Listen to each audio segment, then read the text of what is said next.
What's up, everybody? Welcome to episode 64 of Unfiltered. I'm your host, ChanManV, joined here today by my co-host, Destiny. Each and every what's up, Steven? What's up, buddy? And then our guest today is Heyoka, Director of Operations for Team Liquid. Join us again. How's it going? Hello. All right. Excellent.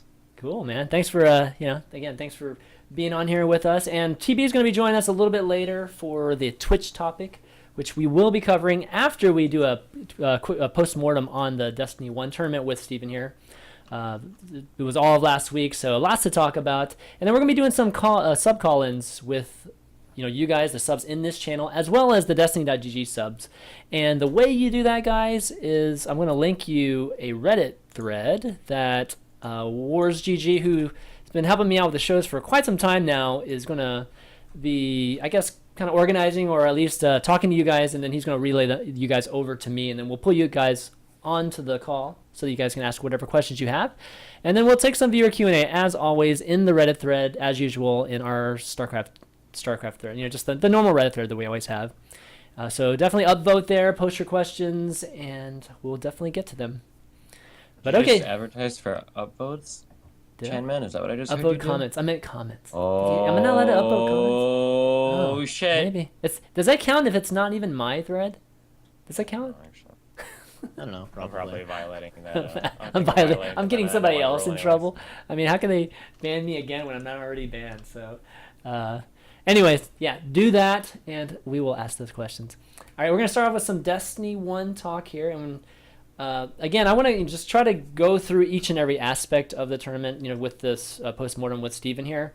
And for those of you that maybe didn't watch it, it was all of last week, lots of rounds, lots of days, and Steven organized the entire thing himself, which is pretty crazy. I think it took about 2 hours, according to the people in the threads. Said I got paid too much. I think it took Yeah, about well, we're 2 or 3 hours, gonna but- talk about it. We're definitely gonna talk about that. But successful. I mean, for me, it went. I think in the end, it ended up being a successful tournament, and it was crowdfunded. So I want to start off by just asking you, Steven, like, how do you feel 2 or 3 days after the event now, getting a chance to maybe rest up and take a look back at it?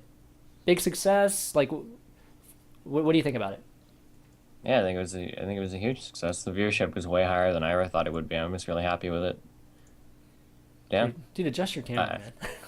What's wrong with my camera? You're like half off the screen. Actually, I'm Listen, kind of man, half off the it's screen fucking early too. for me, okay? I need to fix All that right. shit too. Shit. But, Yeah, I thought it was a good success. All the sponsors, 3/4 of the sponsors were really happy with everything. The tournament itself, for the most part, except for on day 5, everything seemed to run pretty smooth. Mhm. And QXC, for whatever reason, casting from the fucking chamber of noise. The viewership numbers are really good. Yeah, I was really happy for the most part with everything, except for the fact that Huck didn't beat Innovation in the finals. That was disappointing, but Oh, that would have been amazing. Yeah, that would have been the shit, yeah. No But- shit, definitely. But yeah, so it was crowdfunded, and we've talked multiple weeks leading up to the event about just the Indiegogo, and because the Indiegogo was a month, right? It was 30 days. Is that what it was? I think so, something like that, Okay. yeah. Yeah. And you raised enough money. You actually raised even more money. But what I didn't realize is that one of the things that you did at the days after the tournament is you ended up posting on Reddit, and you posted on TL just with a lot of the details, just pure transparency, probably more transparent than I've ever seen, even from TV shoutcrafts too. One of the things I saw were the fees. I didn't realize the fees were as high as they were for Indiegogo. Yeah, that's pretty lame. But I think it's about 5% of the total collected, assuming you meet your goal, which you always should. Yeah. So in a way, you should collect a little bit more. Can I Yeah. for real fast, a lot of people Yeah. a lot of people looked at my Indiegogo and they were like, "Hey, isn't this kind of a scam? Like, why don't you have it set so that if you don't collect enough fees, everybody gets their money refunded? Like, it's not really fair to put that hard deadline on it." I just want to let you guys know that there's only one way to actually do the Indiegogo honestly, and that's to keep all of the money, even if you don't hit your goal. Because if you set it up for the hard limit to where you don't get the money unless you actually hit your goal, then what happens is people will just donate the amount that they need to reach the goal afterwards. A lot of people don't understand that. So, like, let's say I have it set so that I need $10,000, otherwise your guys' money is going to be refunded. Let's say I only raise $7,000. I mean, I have that $7,000, so what I'll do is I'll just throw that money in another PayPal account, and I'll just donate myself $3,000 to reach that $10,000 goal. I'm always wary of the of like the flex funding or whatever, or the funding with the hard limit where it's like, oh well, if we don't raise 10,000, we'll donate all, or we'll give you all your money back, because it's not necessarily true. Just something to keep in mind. Okay. Yeah, I mean, I'm looking at the actual print, the image that you posted here. So there's there's fees deducted and there's fees refund. What's fee refund? Yeah, so originally they deduct 9% fees, and then if you reach your goal, then they refund you like 50% of that back. So they only end up keeping 4% or 5% instead of the full 9%. Okay, that's cool. But overall, though, good experience with Indiegogo. Yeah. I mean, it did what it was supposed to do. Sure. Yeah, cool. So as for the perks and stuff, one of the things I did notice was you passing off after each broadcast, which is really cool. One of the perks here, but we always talk about broken promises. Have you been able to execute on a lot of these perks so far? I've done all of them except the lessons. I still have to do the lessons. Okay. I'm getting that set up. I'm trying to finish getting all the VODs and shit cut up, but once I have that done, hopefully I have those done tonight or tomorrow at the latest. Once I got that set up, we'll start scheduling the lessons, and I'll let the stream people know about that. That's cool. All right, that's definitely going to be good then. Indiegogo seems to be a great place for stuff like this. Overall, though, you think this is just this type of? Would you do this again? I guess Indiegogo again. Would you change anything in how you set this up? Well, I mean, now that I don't know. It's like this is like a really weird kind of 50-50 thing. On one hand, I've proven the concept for my own tournament, so I would think that like doing the Destiny 2 via crowdfunder should be a lot easier. I'm sure there are a lot of people that saw the first one that were like, I don't know if I want to donate to this because I mean, it's Destiny. What is this just going to like his next porn shoot, or is it going to like actually go towards like a tournament? Like, am I even going to want to watch? Is it just going to be a big joke? Like, how dumb is it going to be? Was there a first porn shoot that I missed? I know, seriously.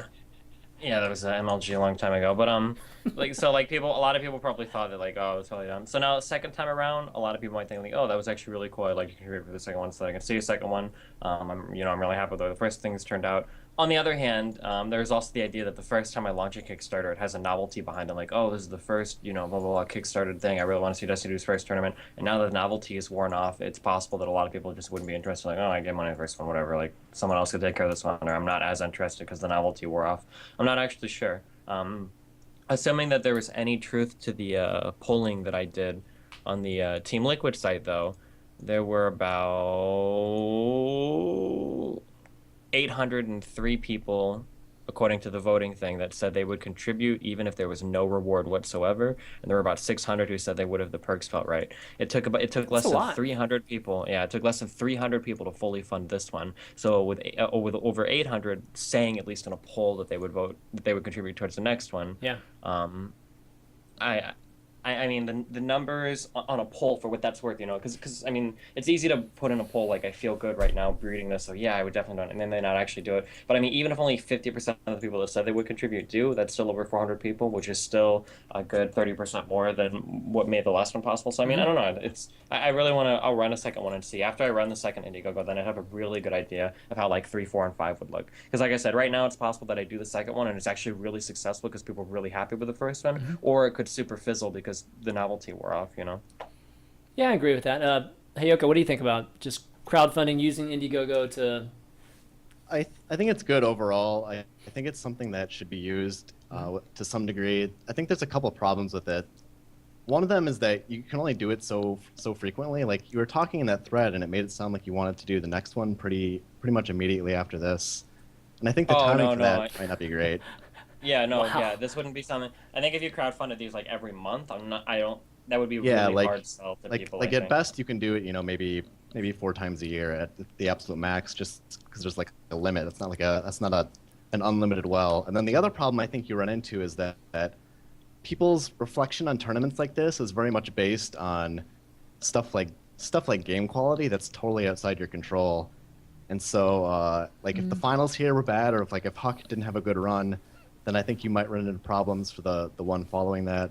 I also think that crowdfunding gives a lot of people a certain sense of sort of like a sense that they own parts of the tournament. And so down the road, you run into situations where they're kind of like, I funded this thing, and I still feel like the production is not what I want. I don't know if I'm going to keep doing it. And then you get kind of a weird relationship where you're sort of catering to people because they're the ones that are funding your shit. and you're like also sort of running a tournament by yourself, and so you have to like strike a balance. Yeah, sure. To go through, well, here to go through point by point. Wait, what was the very first thing you said? That Uh, it's not an Well, unlimited just well, so you can't do it too yeah, often. just doing it too often. Oh yeah, so yeah, doing it insanely often, I think would be a really bad idea. I think that the 4 times a year cell is probably the max you could go on it. But I mean, I'm okay with doing it 4 times a year. I think that's a okay number to have of a tournament. It keeps it relatively fresh in people's minds. You know, once every 3 months. But it's not like, oh hey, tomorrow there's another 24-hour stream of this tournament that's on all the fucking time it seems. So yeah, I think that once every 3 months, 4 times a year, I think is good. Um, the next point was about public There's ownership stuff of the outside your tournament. control. No, no, No, the just Oh, the sorry. matches. The Just stuff the outside the second yeah. one, there's just stuff outside your So, control that will affect there how are people fund the following one. For sure. I think that there are ways to mitigate that to try to bring it in line as much as possible. In looking what happened the most recent one, all of the 8 players that I invited, I think fell pretty close in line with each other, except for like Innovation, who for whatever reason just always walks away with these tournaments like the easy and clear fucking winner. Um, I think that running the ladder qualifiers, um, That I like a no, lot. I like the ladder thing a lot. actually, yeah, sure. No, actually, you're absolutely fucking right. I got really lucky that the ladder qualifier. Actually, I got really lucky on this. No, you're absolutely right. I got really lucky in the ladder qualifiers that 2 of my ladder qualifier people were able to trump 2 favorites in the groups. Somebody, Mhm. Kane finishing first, I think, in Life's group. Fuck, I need to bring up the notepad. And there was Major finishing over Polt in group one. Those 2 things happening made it so that my quarterfinal bracket wasn't fucked. Because if those 2 guys had finished in second place like they were supposed to, then my quarterfinal bracket would have had a Korean in the 1 spot, the 3 spot, the 5 spot, and the 7 spot, meaning that it's possible that by the time we hit the semis, every single person was a Korean, in which case you're absolutely right that the tournament would have had a much different feel versus, Huck and Kane playing in the semifinals. Yeah. One thing that I'm considering doing that I think might be really interesting is I've got so many different ideas for the next one. Is I might for the next one limit my invites to 4 or 2 or maybe even 1 and just run everything off the ladder qualifiers.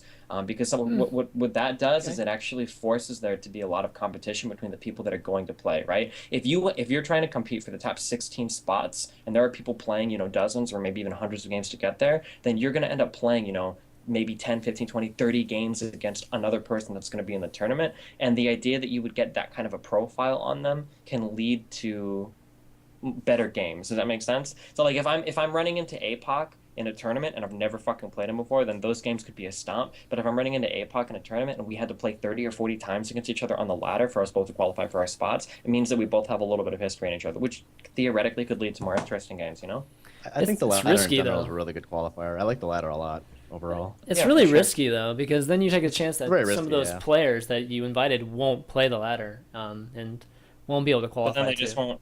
But if they don't play the ladder, then they just don't qualify, right? Yeah, but right now you only have a certain amount of spots that are, like you have a certain amount of spots that are guaranteed to be from just saying quality standpoint, just like the people that you want. You're guaranteed those like 8 people, right, are going to be the people that you want for sure in the tournament. And then you kind of roll the dice with the eight in the ladder. Yeah, hopefully they're going to be the best because in the ideal situation they're going to be super competitive in the ladder and they're going to be fighting it out for those 8 spots. But a lot of times it's not going to be an ideal situation, right? So you might not end up getting half of the players that you were hoping to get. Oh, you're saying that like Yeah. only trash, random, unknown people would come in from the ladder Not trash. qualifiers? I mean, there's a good thing. There's a good element to that too. It's just what you're trying to achieve with your tournament. Like, are you trying to be more like the Fear Dragon type of tournament, or are you trying to be more like, one of the bigger tournaments, right, where there's just a ton of high profile people. Yeah, I mean, I don't know. I'd have to consider. I mean, there were a lot of really well-known people that came in through the ladder qualifiers this time. I mean, Huck came in, right. who was obviously really well-known. Kane came in. APOC came in. So, I mean, hopefully there'd be recognizable. There were a lot of recognized people that tried to get in that also couldn't. Like, Minigun came in. Like, Puck tried to get in but wasn't able to qualify. QXC tried to come in but wasn't. So, I mean, I don't know. We'll see. Well, I guess my It's point still is something I've that gotta think you had about those you had a lot of Korean players come, right, and you asked all those Korean players to participate. Yeah. Would those Korean players actually be in the mix if you had the ladder qualifier? I don't know. It's possible. I'll definitely reach out more and do more career. I don't know when we talk about this later. I think for Yeah. my next tournament, I'm actually the next tournament I was looking for, I might make it more European and North American focused instead of Okay. doing any Korean stuff at all. Because what I can do then is right now one of the really difficult things about scheduling this tournament was catering to all three time zones. It's Yeah, it's very fucking impossible. It's difficult. impossible. Yeah, It's pretty It's much. horrible, yeah. Um, yeah. yeah, very difficult. It stretched a little bit late into Korea. Like I think Innovation had to stay awake till like 4 a.m. playing his finals, which really isn't that bad for a gamer, but still, I mean, kind of late. But that means that we were starting the games at 10 a.m. East Coast time, 7 a.m. I know it West was Coast time really for North early. America. Yeah. And considering if I look at my crowdfunding stats, the majority of my crowdfunding all came from the United States by far. It was like 60, 70, 80%, I think. It's kind of sucks that I got all that crowdfunding from the USA, and then North American players pretty much were restricted to watching VODs. Yeah. So I think if I cater to only North American and Europeans, and I kind of cut out that large Korean demographic, meaning I focus my invites on Europeans and the qualifiers for Europeans, then what I can do is I can actually move the tournament like 4 to 6 hours back. So instead of starting at 10 a.m. Eastern Daylight Time, we start at like 2 p.m. or 4 p.m. Yeah. Eastern Daylight Time. That still puts it in a really nice spot for a lot of Europeans. The games will start at anywhere from 7 p.m. to like 10 p.m., which is fine. If I start to rec a little bit later, you might have to stay up and watch like 1 a.m. or 2 a.m., but that's not undoable, especially for people that watch esports anyways. But it also, the North American people, I catch so many more North Americans at 2 p.m. and 4 p.m. versus starting at 10 a.m. So I think that's probably something that I'm looking to do for the next one is to push that time back by 4 to 6 hours and cater more to the European and North American audience versus trying to do all three. Okay. Yeah, I think it'd be cool to just have a different flavor, like each one that you do, so it just doesn't get monotonous to a point. People just kind of seeing the same thing over and over again.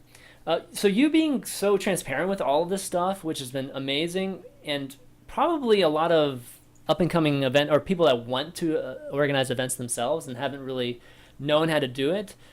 Are you afraid that other people are going to be doing this crowdfunding thing and it might actually affect the success of your future tournaments? No, fuck that shit.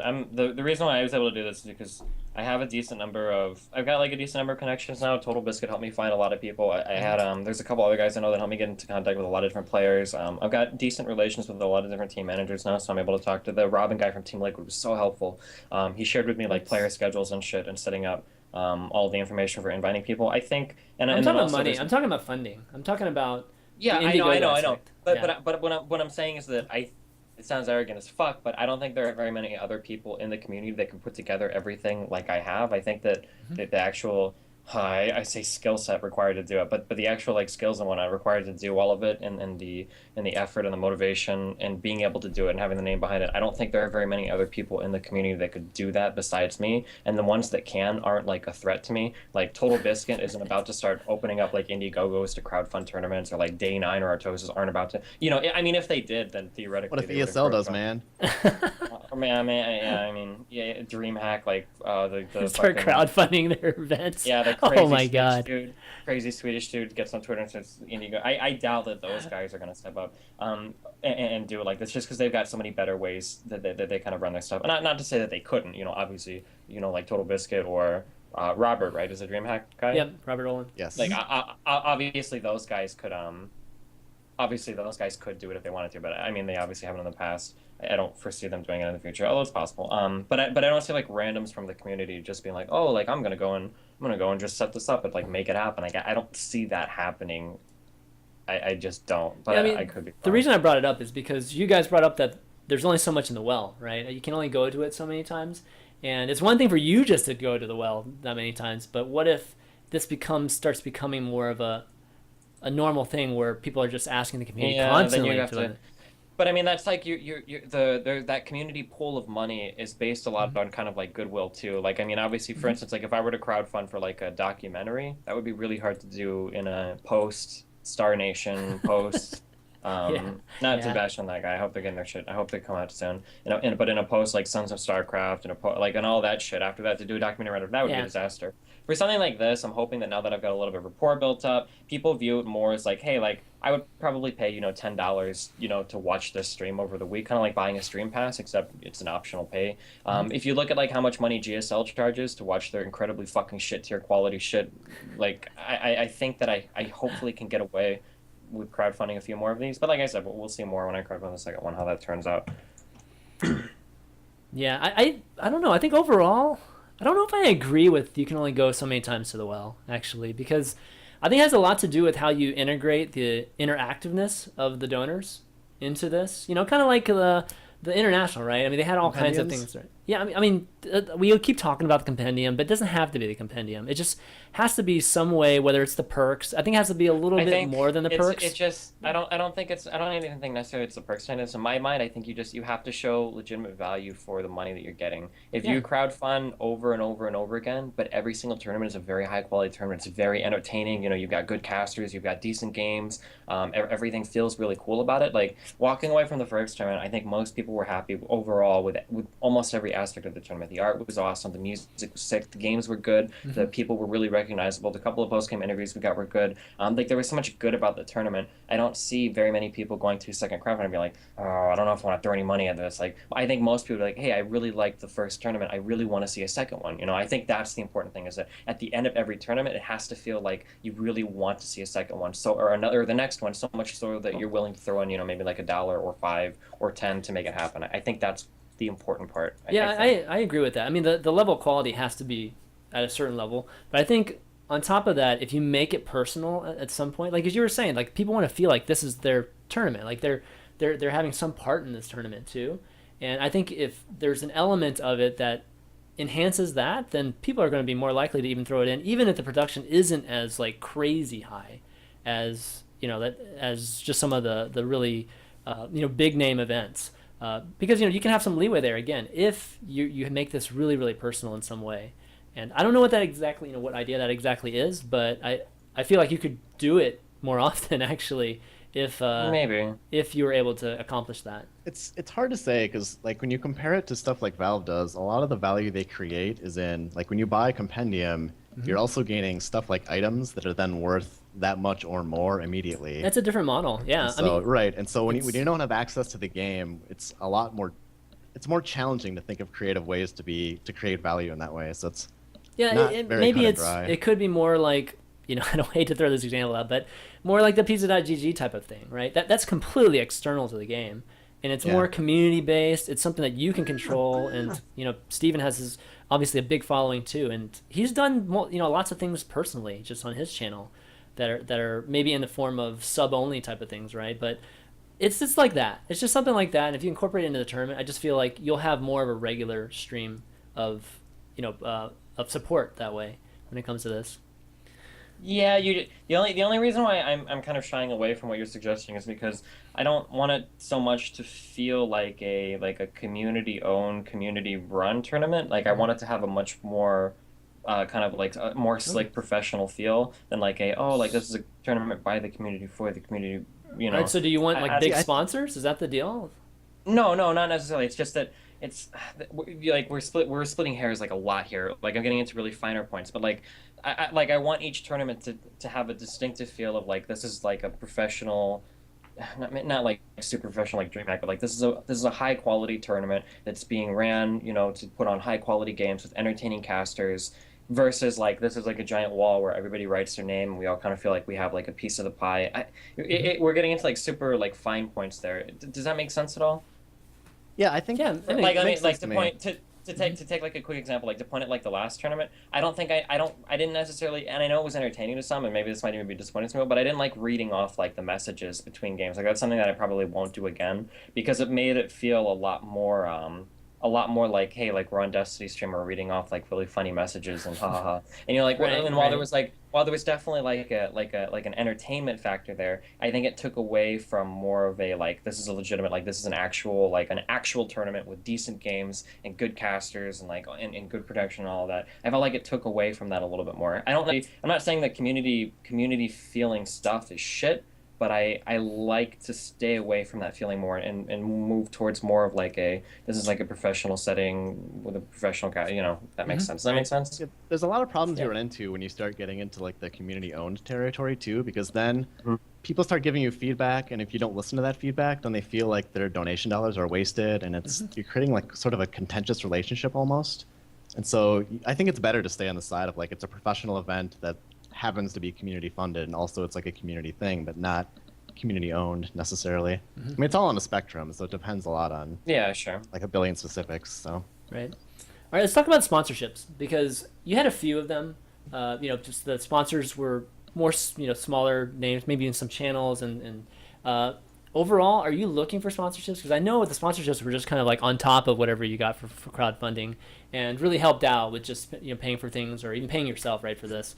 Are you looking to get more sponsors for the next one? Is it even possible to get like big name sponsors for the next he one? says in his How do you post, run? man. Yeah, yeah, ChanManV. Did you read it? I read It's it. I'm so- just rehashing for the folks that didn't read it. Okay. So there are pros and cons to sponsors. I don't know if I'll go for sponsors for the next event. It's something that, again, that I have to think about really hard. Yeah. The nice thing about sponsors is that I can crowdfund all of the tournament itself entirely, the payment, the casters, and the prize pool, and then the sponsor money is just money that I get to take home from my greedy Jewish horrible killing esports thing. And that money doesn't necessarily have to come from a crowdfunded source, since a lot of people are really uncomfortable with the idea of making more than like $4 an hour scheduling esports events. Yeah. Right. Being a little facetious there, but sponsors. I mean, like if we go back and we look at the pros for it, I guess I can elaborate more on them more. Sponsorships.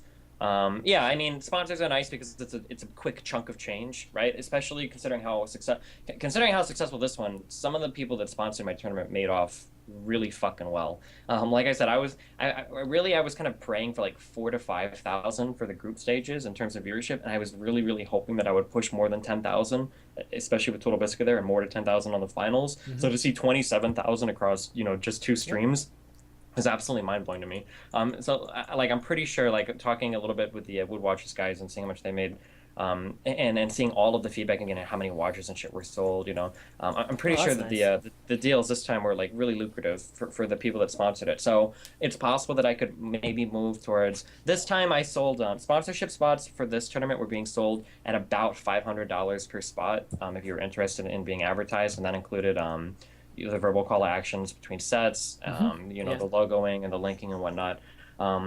So maybe for the next one, I push those spots up to maybe, I don't know, I like ballparking anywhere from $500 to $1,000 a spot. Maybe, I don't know, it would depend on the product, it would depend on who's approaching me. But I mean, so like the pros are like it's a quick chunk of change, right? Say I grab 3 sponsors for $1,000 a pop, that's $3,000 out of the way, bing, bang, boom, right? That's easy money in the pocket. Another nice thing is that every time all of these people, it's like a big fucking there's a word for it. What do you call it when like all your family is involved? I want to say necrophilia, but it's not that word. There's a different word for it. I know it's not that word. What's the word? No, there's a word when it's all like family involved. Nepotism? Nepotism. Yeah. Is there a word for that where it's not necessarily family, but it's just like the same people? Like there are so many, like when you get into like the esports connections, Business? like as soon as Is that word business? maybe, yeah. Like as soon as you Old plug in, boys club. old boys club. As soon as you plug into that network, like all of the connections, like you start to see the matrix. Like, oh fuck, well I talked to this guy and he's actually friends with all these guys, and these guys are like, you see like all those connections. It's a and shit, network, right? yeah, sure. So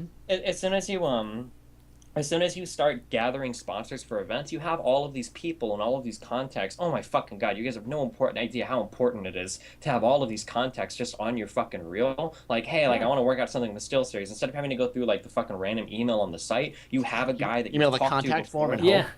You mean Skype? Yeah, you go to home and they contact never form. reply to. Exactly, yeah. Or if they reply, Yeah, to oh, you, you're talking about literally that, getting yeah. a customer service representative Yeah. from fucking India or some shit just sending you, oh yeah, well, we can't, yeah. So like having that contact reel built up is so nice. It opens the door for future things. You're building up good relationships with sponsors. Let's say I decide in the future, like I want to do a fucking, Destiny 7 is actually going to be a live event. There's no way I can crowdfund that, but I can go back to all of these sponsors that I have good relationships. Hey, Yord. Well, that's Yod. I always want to say, like, hey, remember that time you sponsored my tournament? It was really cool, whatever. I'm doing a live event now, so you got the opportunity, like, I can sell you merchandise on the spot. We've already got that rapport built up. Like, being able to go back and flex those connections that you've already, went to the gym and trained up is really nice to be able to do. So, like, there are pros to that, right? That's kind of why I was asking about sponsors, because I'm kind of seeing for maybe sure. eventually you're going to go to a sponsor-only type of funding.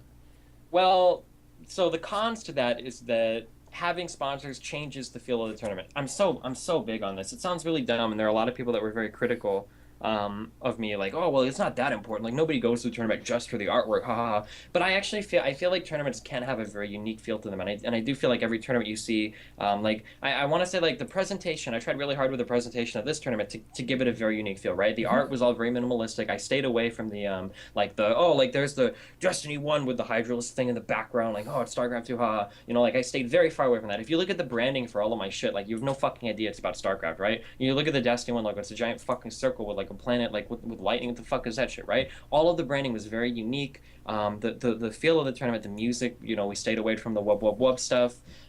When you have all of that, to throw in sponsors on top of that, I feel like can take away from kind of the unique feel. Like if we've got a pause between games, like, hey, I just want to shout out to, you know, X sponsor, Y sponsor, make sure you check out, you know, X blah blah blah. Like I'm not saying that I don't like the sponsors. I'm very grateful, especially for the first run, because these were all, even though it turned out good for most of them, it was more charity than anything else because they didn't know what the viewership was going to be like, right? They, maybe my tournament bombs, but they still threw the money at it originally. So like I'm really grateful for them and all.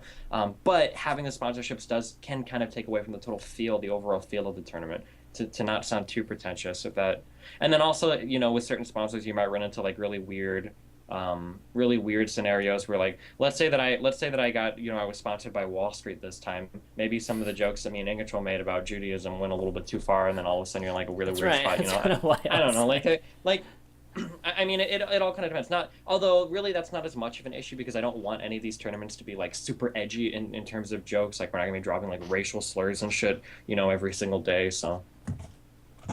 Okay, Right. so just kind of a mix of the two. Yeah, cool. Yeah, it's like it's a definite pros and cons thing. Something I've got to think about more in the future. There's not an easy like, oh yeah, sponsors are definitely the way to go, or yeah. oh no, fuck sponsors, I don't want that at all. You know, it's definite, especially considering because we'll see. Yeah, I It mean, has a lot of long-term implications too, just because like if you do want to do a live event, then you need to have people on who've been on board for like 2 or 3, ideally. More than likely, So, yeah. Yeah. But so if that's something you want to do, you have to factor in and stuff. It depends on how you want to do it. For sure. all right, let's talk about the production of the whole thing. And I know, you know, some things, just like any production of events, didn't go right, you know, and if you're trying to figure it out sometimes can be pretty stressful and crazy, but that's just all part of organizing an event and really running it. So I wanted to talk to you about that. So you ran the stream, obviously. You even did the post-production. We were talking about cutting VODs and posting the VODs and all that stuff. Obviously, that's actually one of the reasons we didn't have the show last week, because you were crazy busy with all of that, even after the broadcast. So in retrospect, would you do that all again yourself, or do you think next time you're going to actually have more of a team of folks? I'll have to think about it. I wanted to do a lot of stuff myself because I love being able to understand a process going from the top to the bottom is like a really good feeling. Yeah, I've always been you really should. big on that. To go back, there was that game. Remember that furry game I played a long time ago on stream, the Dust game or whatever? With the, Where's that one of dust the review, cool man? things- Where's that One of the dust hey, I made review? there was the preview. Okay, fuck off. Anyway, that game, reading a lot of what reading a lot of what the author said, like it really rang home for me. How he talked about how like it's crazy that no one ever there are I think that's like the only game in the history where it's been programmed and artwork has been done all by the same guy. Oh, But he was okay. talking about how like it was so nice because yeah, he did all of the art Oh, for it, which looks cool. fucking amazing, and he did all of the programming for it, and the game was slick as fuck. Yeah, it's Oh, usually Atari skills that games are done, too. don't usually cross over with That's each how other. what? That's how Atari games were done. It was very notable for having one-man teams. Yeah, but That's Atari, from it was 600 like days. 8-bit. I mean, that's a lot different than what the artwork we see nowadays. Still a lot of work.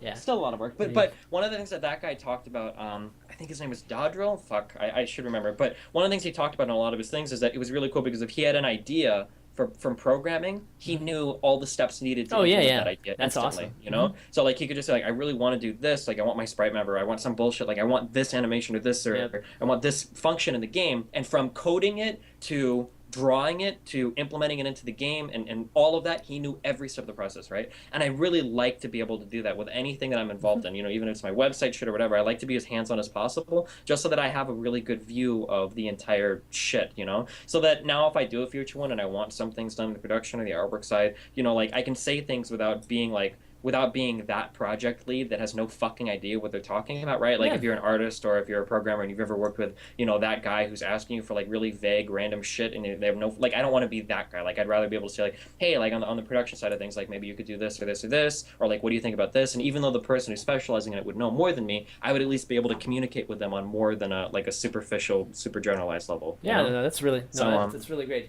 I think that's really important. It's even important for the people that are working with you, so that you can communicate easily to them and they know exactly what you want, like you said. So that Yeah, that's for sure. definitely really So, good. It's so would you do it might have again? been- That's really I think that like the hardest Question. stuff honestly was doing like the game hard shit. But in terms of just like the production, like switching screens and all of that, I think I would probably do that again. It didn't seem too difficult. I forgot there were a couple of times like I might have unmuted the game a little bit later and whatnot. But there was like a lot of background shit on my personal life going on at the same time too that kind of fucked everything up too. yeah. But just in terms of like handling the production and doing that, I could probably do that again. I might. I mean, it saves me having to pay an extra person, and I can justify the ungodly amount of money that I make myself.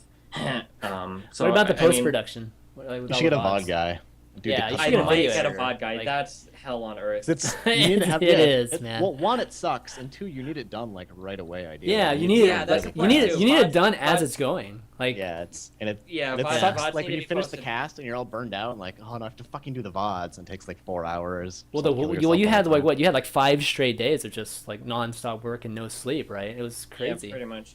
Yeah. So the the VOD stuff really, honest to God, the VOD needs to be up at the very least like within like 4 to 5 hours after it's done, Yeah. if not Mhm. sooner. Sure. Like that's really important. So like right now, like I'm finishing on the VODs, but these are going to be cut up like almost a week after the actual finals happen, or I don't know how long ago it was. You're cutting them up by matches. Is that the deal? Um, Or how are you cutting them up? yeah, I'm cutting them up by matches. I'm including everything from the tournament, but I'm cutting them up by matches more or less. The idea is that here you can go look at it. Here you go. Any audio issues? No. Okay. Well, actually, I think apparently something got muted on the quarterfinal day, but I'll look at that today when I start doing that. But like you can see, so like I cut everything up so that all the replays are there. You can click each game, it takes you to YouTube playlist, and then it's all spoiler free and shit. If there was a third match that didn't need to be played, I stuck a video in there anyway. Everything like you're right. There's a lot of fucking work that goes into this bullshit. I'm very one of the things. This is actually a problem. It sounds like a good thing, but it's actually not a good thing. It's a really bad thing. Is sometimes I have a really big problem delegating work to people because I'm Yeah. very particular about how everything looks at the end, so I don't I know want how anybody that else. feels. Yeah, and again, it seems like one of those things like people might brag about it or whatever, but when you get a little bit older and you're like involved in larger projects, it's a really expand. big drawback. Yeah, you need to be able to Yeah. delegating tasks I have that to people problem is too. one of the most it's one of the most important things you can do as an organizer or a project lead or a supervisor or a manager. You have to be able to delegate. It's not a good thing that you have to micromanage everything. So that's a problem that hopefully I'll work on being able to overcome for the next one. I will have somebody else to cut up VODs and whatnot. Well, and when it comes down to it, you just need a buffer when it comes to time. And like I know you had other stuff going on too, so it was even more crazy for you. You know, just having to organize this and handle everything, and not, you know, if one thing went wrong, it was just crazy for you, right? Like, it's absolutely crazy, and Yeah.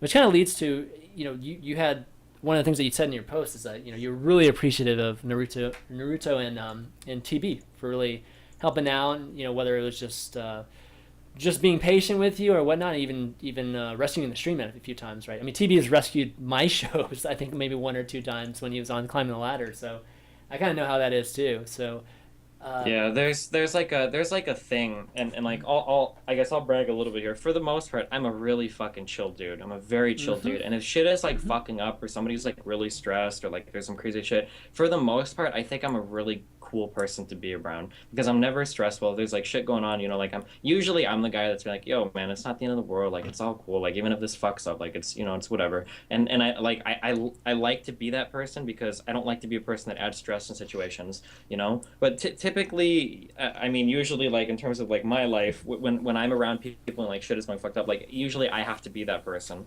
And I've never ever had another person who's like, I've never seen another person who's like at my level of like kind of laid backness and chillness when it comes to it. It just never ever fucking happens for whatever reason.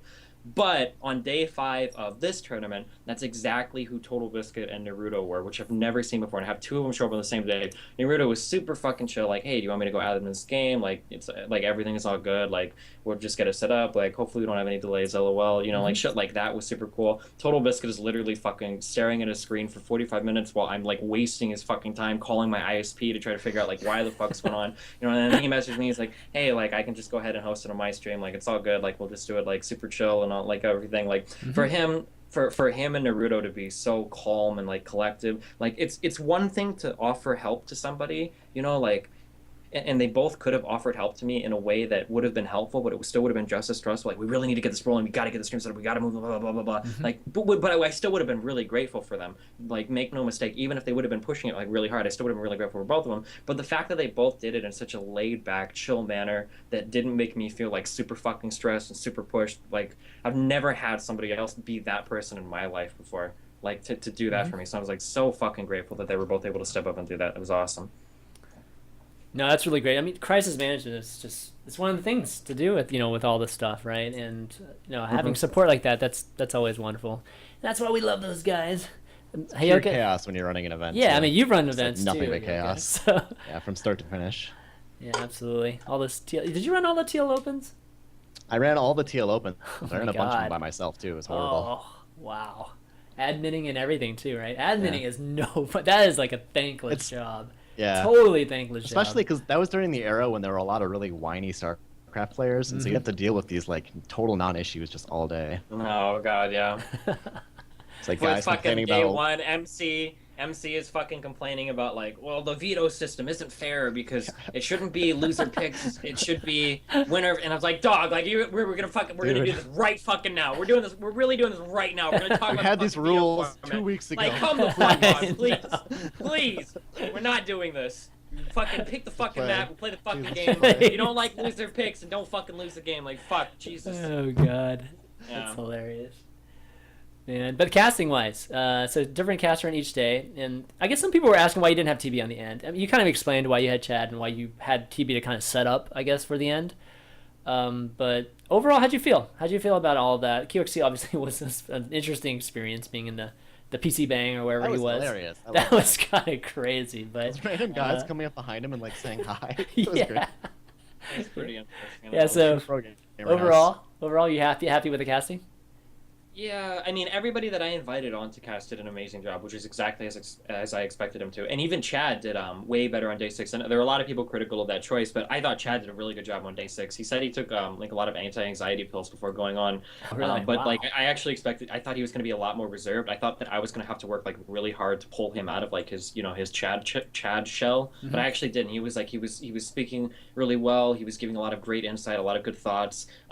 Joking a little bit, laughing. So I'm really happy that Chad worked well the last day. Everybody else on every other day was doing a really good job. There were a couple of days, especially when we got into the QXC Totalbiscuit days, where a couple of people were like, oh, well, I feel like they didn't have very good chemistry, or blah, blah, blah, like maybe, and some people were even starting to point fingers at like, oh, well, QXC fucked up, or Totalbiscuit maybe, he should have had a third caster to supplement his game knowledge or whatever. By the time we got to like day 4 and 5, like my mind was fucking destroyed. There was so much random fucking shit going on in the background that I think I know that I fucked those days up more than either of my co-casters there, which is really disappointing because one of the big reasons why I hosted this event is to get a lot more experience casting, and I feel like I really dropped the ball, especially when we got to like day 4 and 5. Those were probably my 2 worst days mentally, and the casting I think was definitely a reflection of that, where I was really out of too it. much, I was man. starting to get really fucking tired. Yeah, and which sucks because by extension of that, I also made QXC and Totalbiscuit look a little bit bad or worse than they should have on those days as well. So that I was kind of disappointed in that, but I think that by the time we got to the last day, I think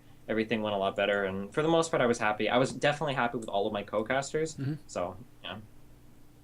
Yeah, I enjoyed it. I mean, even those days that you said were crazy, I think I enjoyed. Like him, Matt or Heyoka was saying, the QXC was just a really interesting. I experience. thought your chemistry was pretty good overall. Yeah, I liked I think how so. half the cast with you and Todd was like Todd just mocking you and like you guys bickering back and forth. Yep. Just like randomly talking about whatever bullshit between the games. That was fun.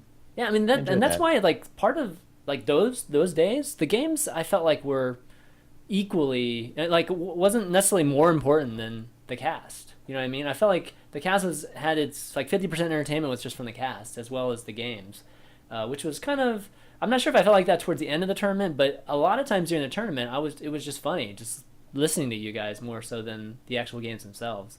And I think that's one element to Destiny 1. One element to an event that you cast and organize too that should be valued. Yeah, I mean, You to be fair, that's not an element unique to my tournament. That's like everything. Everybody knows that casters are very fucking important when it comes to tournaments. Like you have to have good casters. You do, but a shit it's event, different. a shit it's event different. with Sure, no, yeah, no, but I'm just saying, like, a shit event with shit players with day 9 casting is going to get 20, 30,000 people watching. A pretty good event with pretty good players with nobody watching, or with nobody good casting is going to Well, get, like, maybe, like, I didn't mean it's going to get, that. like, half. I meant the style of Oh, you casting, mean, which like, is the very Oh, sure, sure. like joking friends. Like you guys have obviously a friend rapport, like all the guys you had on. You know what I mean? Yeah, for And sure. that I think that carried over. It was more casual too. It's not like your crazy super professional type of cast too, which I think has a lot of character to it and should be a very important element to your event. For So, sure. so that was definitely really cool. And who was your favorite person to cast with? I put you on the spot. Totalbiscuit, because he brought all them viewers. No, I'm just kidding. Total Biscuit Hey, because he's he's in the honest. chat right At least now. he's honest. Yeah, of course. No, I'm just kidding. No, I mean, like, if we look at the, oh, fuck. Okay, no, in terms of favorite person to cast with, it's impossible because every cast should feel a little bit unique. Nathanius It was is like his different. own dude. He's funny as fuck. He's got that fucking baby face. He's a fucking chill dude. We make jokes. He knows his tear and shit. I love casting with Nathanius. He's a funny dude. Me and Todd, borderline toxic towards each other and like shit that we give each other. Oh, that's But great. Todd I really love it. knows his shit. Todd's really smart. So like we've got like that kind of shit going back and forth. In Control is fucking In Control, who's in StarCraft at this point. He's almost like bigger than EG himself. Like he's so fucking recognizable. His style of humor is really funny. His impressions, all of the shit that he can do is like really unique. He So does a good casting impression of him with- me, man. Jesus. Yeah. Casting with him is really funny. QXC QXC is a funny guy. He can be a little bit quirky sometimes. He's got his Terra knowledge. Casting with him is funny. Totalbiscuit is fucking Totalbiscuit. He can do like the impressions and the English shit better than anyone else. His play-by-play is really good. And then Minigun is Minigun. I've got a lot of personal history with him. He knows his Protoss shit really fucking well. And obviously, being personal friends with him almost more than anyone else in that cast. I feel like it wouldn't be possible for me to choose one person that I felt was my favorite. Because if there was just one or two people I would have chosen as my favorites there, I would have did 3 days of casting with one and 3 days of casting with another. There's a reason why I chose, 6 different people to cast an event. I felt like every person was pretty unique in terms of what they brought to the table. So choosing just one is impossible, I think. Very good deal, man.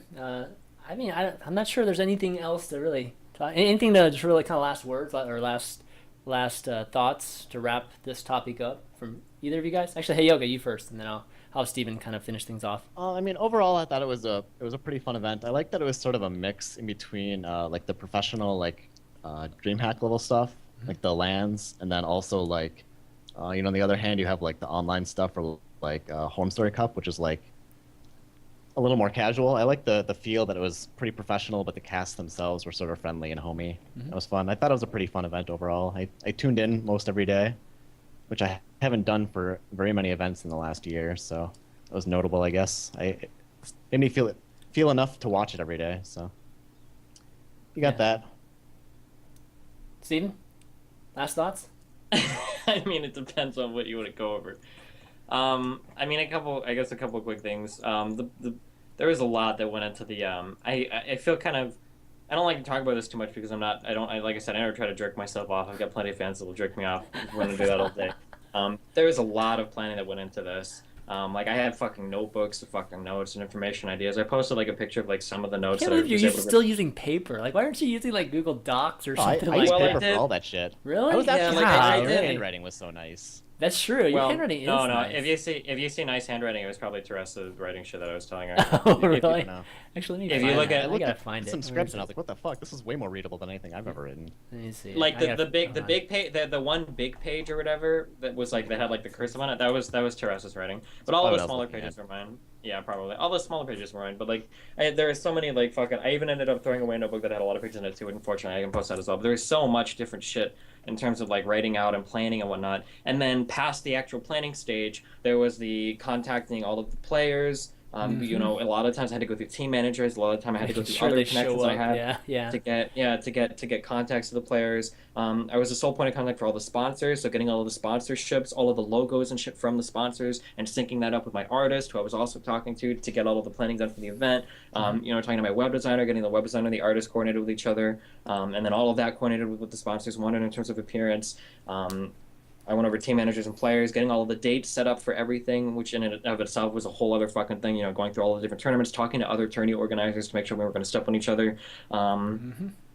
Fucking getting everything submitted to Team Liquid, getting the Indiegogo up, doing all of the Marketing, social media yep. and the Reddit posting, the marketing, the advertising. There's so much extra shit. It's crazy. Like it was getting to the point where like I almost posted a challenge for like on Twitter, like I'll pay $2,000 for somebody that can set up this event on their own.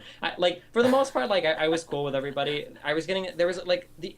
If you want to talk about like, did I take home too much money or whatever from the tournament? Because my total. Oh yeah, we've take-home been pay talking for about the that. tournament- Yeah. Sure, my total take-home pay for the tournament was $1,800. There was a really interesting divide. There was a really interesting fence that people fell very far on one side or the other. I'm very biased in how I view this, of course. On one side, you have people who are part of the adult world, who have jobs and who work on projects and shit. For like only $1,800, like damn, like that. I don't think anybody there was a really low amount of money for Destiny to take home considering all the work that went into this. And then on the other side of the fence, there were a lot of people who were like, Destiny paid us $1,800 for 6 days of casting. Like what the fuck? Like he fucking made bank on this and ripped the whole community off. Like there was so much fucking work that went into like setting all of this up and planning it that I think that 1,800 was more than reasonable, if not a little bit on the low end, considering, you know, like at least a fucking month's worth of planning, if not more, went into setting everything up, and then all the contacts and all the work that went between coordinating all the fucking people. Like, yeah. I mean, the one thing about organizers is they're definitely underappreciated, and you know, when have you heard how much an organizer makes for organizing a tournament? Like, do you guys actually know? Do either of you guys actually, Matt? You might know. People like, talk about that shit. Nobody talks about like Artos is a tasteless won't go cast an event unless you literally buy them. Yeah, a I mean you hear about you hear about they casts. get like $5,000 to $10,000 for a weekend of casting. That's only casting. That's not talking about organizing something that like if you want to talk about like absurd amounts of money made in esports, like go ask some of the 2012 casters like how much they were taking home for casting like live event, like please, but. Yeah, so we've heard that. It's been a little bit more. I mean, it's not like something that everybody talks about, but it's been definitely more out and you know, just people talked about and just a little bit more high profile. But organizers, Sure. you never hear about organizers. Like, no idea how much they're supposed to make, what even they should make. So it's hard to even judge. I think whether 1,800 is high or low. Like for sure, and actually, even though people were some people were critical of the amount of money I made, I like that it's a conversation that it's at least happening. Like to get those figures out there, I think it's interesting for people to keep that in mind. Wait, remember, I think it's interesting for people to keep in mind like how much money is going around, kind of like behind the scenes, just to have on people's minds. I think that that's an okay thing. Some people would vehemently disagree with that. You know, they should say like, oh well, you shouldn't talk about that in public because people just get angry or whatever. And I mean, to some extent, like. I mean, like my state of mind after the tournament was okay in posting the financials. If I really wanted to get mad, it's really easy that I could have released something like, well, now I know why no one ever goes full transparency, which a few people actually said, like, no wonder nobody does the full transparency, because there were a lot of people on the Team Liquid thread that were being really fucking retarded about how they were talking about, in terms of why this much money, like, there was the image floating around. I don't know if you saw it. It was actually really funny one. The congratulations Destiny, and it was the Liquipedia, and it was like second place innovation 1,600. Yeah, and in first place was Destiny $1,800. I didn't see that, like, but that's funny. yeah, it was. If somebody has like post a child, post this guy. Well, I mean, what people forget is that you paid the casters $100 a day to cast, right? So you casted all 5 days, so you should really just subtract that from there and look at $1,300 for organizing the thing. And there's this again, like I feel like most people the stigma of people making money from people just think of people organizing tournaments like as just like doing it for free, and they should do it for free, and that's bullshit. No, it's like and that's that was another total bullshit. And it's really weird because that's like an interesting thing to take on. A lot of people have this idea that crowdfunding equals altruistic charity. Yeah, and that's thing, which isn't necessarily true at all. Well, actually, it isn't true. Depends at all. on the scenario, but yeah. Yeah, sure. Most crowdfunding things actually say like X percentage will go to prize pool, X percentage will go to fees, and then X percentage goes to the organizers for doing XYZ. Yeah. Yeah. The whole thing is like you got to be really careful with like fan feedback for stuff like that, because a lot of the people that post and a lot of the people that are very vocal have no idea the kind of effort, the kind of time, the kind of money that stuff like this normally takes, and so you have to take it like really with a grain of salt. Like, oh yeah, but that's why we're doing this episode though, because I want to like spell a lot of this stuff out, and Steven's posted these posts, but not everybody sees that post. So, but people see that too, and they think that like you pay too much for this when they have no idea what the actual market rate is, and so it's like for sure. But one of the things why I like that feedback is because let's say like I think that going by what I saw on the threads and going by what most people think, I want to say it was like an 85-15 split, like 85% of people thinking that like, yeah, he probably deserved to make that much, if not more, and then 15% of the people were like, oh, like no, fuck that. So like I I I like that I saw that come out. Like I'm really big on like after an event happens and I go to the social media, like I just sit there and I like open my like antenna arrays, my big dishes, and I just like take in all the information, right? If Oh after my that God, tournament you there do would have that. been like a prevailing community thought that like he took in way too much money for this shit, or like, oh my fucking god, like $1,800 for 6 days of work is fucking crazy, you know, like he made more than first place. Like if that line of thought would have followed over and over and over again, and if on Reddit it would have been getting a lot of upvotes, and if on Team Liquid it would have been getting a lot of support, that's really good to know, because it means that we need to have more conversations publicly about the work that goes on organizing these events, because there's obviously a lot of public misconception about it. So it's one of those things where like I made a post like fucking forever about this. The idea that like perception is reality. If everybody thinks you're not doing any work and then you're getting paid, it doesn't matter if you're doing a lot of work, because if everybody thinks you're not, nobody's gonna want to pay you. You know what I mean? Yep. So Yep, like exactly. I think I'm glad that I did it, and I'm glad that I do see some people giving that negative feedback, and I'm glad that it wasn't a lot of people. But even if it was a lot of people, at least I know that that's a public perception that has to be changed, because it's just not true. You know? Yeah. How many hours I do you agree. think you put in this? I You wasn't can even watching just look. I hours. mean, 100 hours. 20 hours a day for how many weeks? I mean, well, like it was on some days it was like what, like 4 or 5 hours between coordinating, you know, No, I'm sponsors just and talking artists about and other planning, like things. the whole thing, like leading up to It, it. it's hard. Oh, like how long? Yeah, I'm Like how talking many just days? total. Oh, probably like a month and a half at least in advance. I don't know like how many hours per day. Like I said, I wasn't logging hours, but I mean, it would be hard to guess. I don't even want to try to like guess an Yeah, exact I number. I bet it's somewhere in the realm of 100 hours, 80 to 100 hours, which is like what, It's like possible. $18 an hour. So it's when it comes down to it, organizing events takes a lot of work, and people should get paid decently for it, because like you said, it's a skill set. You have to have the network, the network of people. You have to be able to manage all these things at the same time too. So definitely great. Okay, one last. Actually, somebody's reminding me. One last thing. So Uh-oh. Kesva, Oh Kesva. shit. So That's right, we forgot about Kesva. invite the Kesva players next time around if you decide to not do this NA Euro thing? I don't even know. I think Oh my god, he's filtered mode here. Filtered mode. No, remember I read that post where he said this is the new Destiny. This is the non-flamey Destiny. yeah, I'm not flamey. This is like this is really weird to me, okay? And maybe people with more corporate experience can talk to this, okay? But like I was semi-involved in corporate when I worked for Harrah's, which is the largest casino owner in the entire fucking world. And one of the things that like, especially once you get like a supervisor level, that they hammer into you is you never ever ever ever ever send an email corporate wide that you wouldn't want read in public, like ever. You would never ever ever do that, because when you're on a business email, you're representing the business. When you're communicating via business stuff, you're always representing the business. There is no that whole like, this is my personal email that I'm sending out on behalf of business, like it doesn't represent the views, like that shit doesn't work.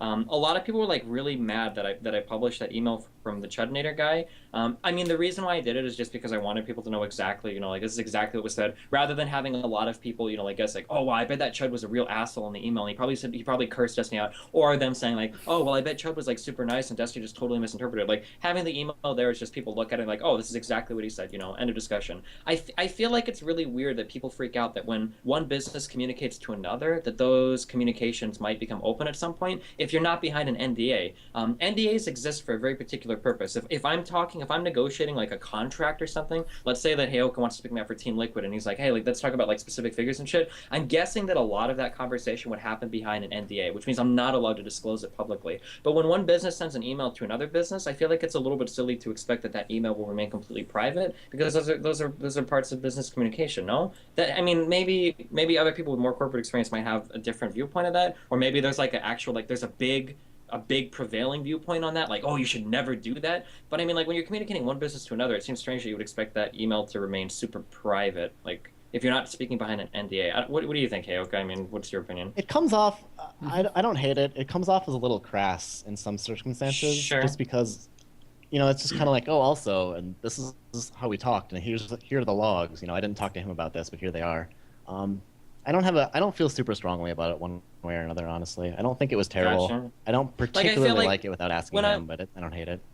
Sure, I guess I can understand that. I guess like if I look at it from my own point of view, like when I'm sending out emails, like, and maybe it's probably skewed a lot differently because I'm a very public figure, so I expect everything I say to end up public one way or another anyway. Like I've never sent an email, and I think I'm starting to sound really judgmental, but it might say something about you as a person or as a businessman if you're sending a business email that you're scared might be published publicly, that maybe that's an email that you shouldn't send, or maybe it's something that needs to go behind an NDA. Like if you're writing up an email and like the thought crosses your mind like, oh god, like if you publish this like publicly, I would be completely fucked. Like if that's going through your head, like either that email needs to happen behind an NDA wall so there's repercussions for it being published, or you probably shouldn't be sending that email at all because there's something that's being said that either you're not communicating well or it's just something that doesn't need to be public ever, in which case, like I said, it has to be behind an NDA wall to protect you. Is Chudinator Korean?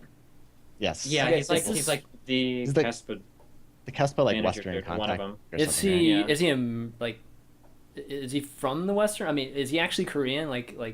Uh, lives in Korea and just happens to speak English, or is he actually somebody who's like American who's working in Korea right now who's Korean American?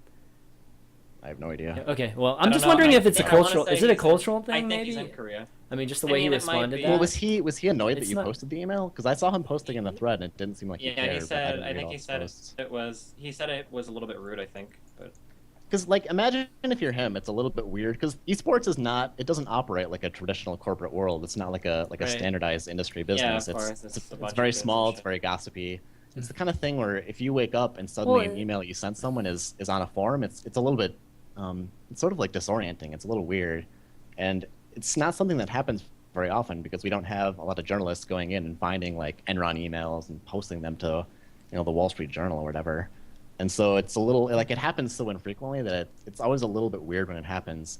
That being said, Valve does it like every once in a while without saying anything. Right. So Right. people don't really say shit about that. How scathing is this email really? I mean, it's not Yeah, bad. it seems like it's a standard. I mean, if Yeah, you it's- agree with what Kespa did, I don't think it casts him in a bad light. It's him laying out exactly what he did. If you didn't agree with what Kespa did, then maybe you look at it and you're like, oh, well, that's kind of shitty. But I mean, those people are probably people that didn't like Kespa anyway. I don't think it was. I mean, I don't think it was anything like you said. I don't think it was anything necessarily scathing or terrible. But I mean, some people disagree with that. So He's a little curt, but it's kind of like pretty standard yeah, stuff. sure.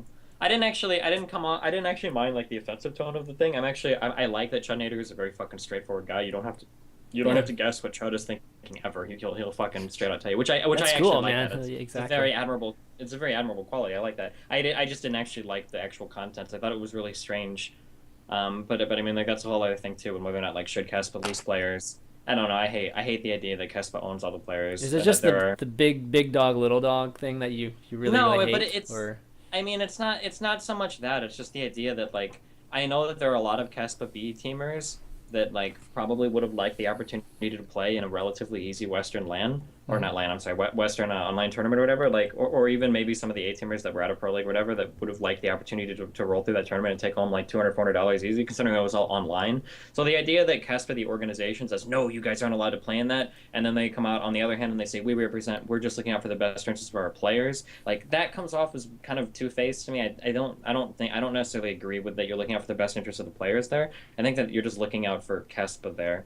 I also think it's really weird to say that like a lot of people are like, well, they don't know you or who you are, blah blah blah. Like, does it really matter like what happens in a tournament? Like, I can't think of any time where a tournament has gotten super fucked or some crazy shit has happened and people have pointed to the players and blamed them or like it reflected badly on the team. Maybe Heyoka might have more experience here and can think of something. But like, let's say that like Team Liquid or let's say that some no name is hosting a $10,000 tournament and like you send players or whatever, and it turns out that guy like during the tournament like eats like 17 children and like rapes 400 people. Like, how many people would look and be like, oh my god, EG had players there. Like, what a fucking disgusting team. Like, I feel like that never happens. And so that's really weird considering that like Kespa had zero commitment to the tournament. Like, it's not like I was asking them to fly players out or anything or provide like, a whole bunch of like unique media or anything. I literally just wanted their players to show up and play in the tournament. I feel like that it came off weird that they were making it sound like it was a really risky, large commitment to have any players available for the tournament at all. It seemed very strange to me. All right, so you're definitely a lot more calm about this. I mean, before you were pretty pissed off about it. So kind No, of. I wasn't. I was never pissed off. Where was I pissed off? I thought you were pissed off about it, like in one of the previous shows. Remember an hour ago when you were shouting Yeah, at us? exactly. You were saying how much. Oh, you that's hated right. Kespa? Yeah, yeah, that happened. Oh, well, That's that. So are we gonna That have was my Kespa first- players at the that was my next one first or not? question. That's the original question, right? Kespa players at the next one or not? Okay, so like I said, a lot of people look at this as like I'm being really emotional, but I'm really not. Looking at this from like just a business point of view, there was a lot of risk going into this first tournament that I took on myself, right? I was very big in that this is literally like the Destiny 1, okay? If this tournament fucks up, this is not a white label project. This is not something like, oh, it was on a different brand, like everything got fucked up, or like, oh, well, like I can blame, like, this guy fucked everything up, and like, oh god, like don't worry guys, like Destiny, this is Destiny, or keep it real. I'm never gonna associate with that clown again, right? Everything in this was tied to me. This was on my stream, it was my name, it was my website, it was me, the sole promoter, the sole fucking organizer, like everything came back to me. So if this tournament bombed, I lose a lot of credibility in the public eye, especially because it's crowdfunded, right? There's a very large amount of risk that goes into this. I'll look bad in the eyes of my fans. There's a lot of people from the community that turned on this tournament not knowing anything about me besides the fact that like I have an uncut dick, right? Because of my fucking pictures. There's a lot of people that only know me is calling, Korean people gooks or fucking using racist words. There's all of that negative shit coming into this. This tournament is a great place for all of them to have constant affirmation for all the negative things they thought about me, or it's a place for a lot of people to say like, oh hey, like Destiny's actually, like he's turned his shit around, he's a lot different now, he's actually a lot cooler than he was back in 2011 or 2012, right? There's a lot of risk riding on the event, right? For me to take on all of that risk, it was really cool that there were other people, other team owners and other dudes that were willing to jump on and help me get players set up, right? The Robin dude from Team Liquid, like I said, was a really cool dude. MC Innovation, Andrew from CSN, Yeah, Andrew Tomlinson. Does CSN exist anymore? CSA. It's something else. Yeah, whatever. CSA. Named it. Yeah, they might have renamed it, but the Andrew dude, for him to come on board and to hook me up with Polt and Violet, like all of these guys stood next to me for my very first tournament, and there was no way of knowing whether or not like is the tournament going to be good or is it going to be a disaster, but they did. And Kespa, for maybe legitimate reasons, looked at it and they were like, no, like, fuck this tournament, like, we're not going to be associated with it, we don't know who the fuck you are, et cetera, et cetera. I'm using a little bit harsher words than they did, but more or less, like, we don't know, we're not going to risk that. So for all of those guys to jump on board for the first one, and then for the first one to be a massive success, I feel like it would be a slap in the face to those guys, be like, well, thanks for backing me up on the first one, peace the fuck out, now I'm going to Kespa. Because Kespa wasn't there for the first one at all. They weren't in that, like if you look at the players of Capital, they didn't want anything to do with the initial round of Capital. So why should they have any of the revenue payoffs after the initial capital investment was super successful, which it was. Like I had good players and all of it did turn out to be really successful. So in coming to the second one, there's no chance that I would look to beg Kespa to get into this one versus like I would never invite a Kespa player over going back to Team Liquid and be like, hey Robin, I'm so glad you come with the first one. I'd really like access to, like I want Bunny in this one. I want Snoot in this one too, or to go to EG because even EG was willing to send me a player, Jaedong, except he was busy at the time, I think with that Taiwanese tournament or whatever. Like to go to EG and be like, hey, like it'd be really cool if I could have Jaedong. I would go to those teams years before I would ever go to the Kespa teams because those guys were there for part of the initial risk. What if they come to you? What if they come to you? I still wouldn't do it because. So you're not going to do it regard. Like I mean, it's one thing to like have them take a place of somebody who participated in this one. Totally understand that. I can understand your loyalty in that standpoint. But what if there is an open slot and for whatever reason one of the players can't make it, like Polt can't make it, MC can't make it, and somebody like Flash wants to play in it? I mean, it's possible, but I mean, considering my next tournament is going to be a lot more European focused and the time zone's going to be bad for Koreans, I don't think that that's going to happen. There's a lot of really good European players that I think would like to step up and play and accept an invite or whatnot. So I don't see that happening, but. Okay, so I guess the answer is no then. Then no to Kespa folks. I mean maybe for the third tournament, like obviously having Kespa players is probably going to boost my viewership because there are obviously a lot of Kespa players that are very fucking popular. But for this next tournament, I feel like is the best way to say thank you to the people that were there for the first one is to reward them with spots in the second one, not rewarding in a way like I'm getting every single Team Liquid player. Like I'm going to have Sheth and Rhett as my invites for the next one, like the super dick sucking mode. But in terms of like looking to those people again to grab players for number two, because I do want them to be a part of that because they were part of the first one, Okay, yeah, I can understand that. Definitely understand that. All right, well, let's wrap up this topic, a pretty long topic. We still got one more topic, which is going to be the Twitch one, and hopefully we can get TB in on this one. So we'll take a quick break, and we'll be right back, guys.